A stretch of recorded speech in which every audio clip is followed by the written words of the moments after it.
after an address by the principals, they went back to their homes again peacefully. And that is what is going to happen today.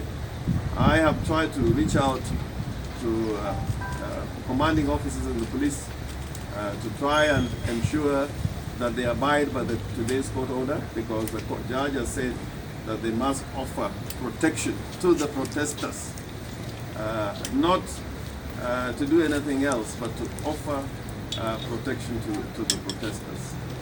I would finish this by asking our brothers in Jubilee that they have a tendency of, shutting their brains, closing their brains before they open their mouth.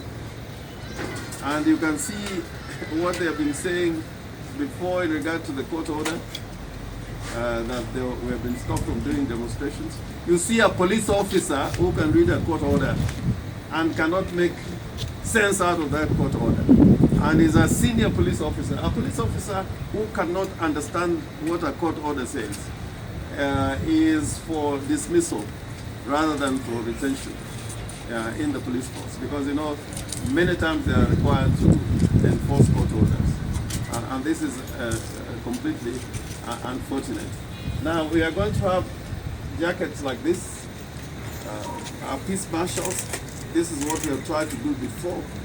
So in the demonstrations today, we are going to have several peace marshals to ensure that there is peace throughout this process. We can assure you that these demonstrations are not going to stop until the Jubilee government accedes to dialogue. Because all we are talking about is dialogue. We have not put out any conditionalities. We're saying, let dialogue begin, and as soon as that dialogue begins, we'll stop the demonstrations. And any other initiatives that are going on, I have to emphasize, are initiatives which some people are trying to use to scuttle, a proper process that will end up in legislation that will cover the desires of the Kenyans.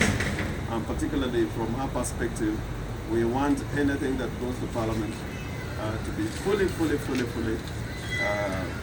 discussed outside Parliament and agreed in Parliament by way of legislation. And that has been the tradition, beginning with our Constitution, our Independence Constitution,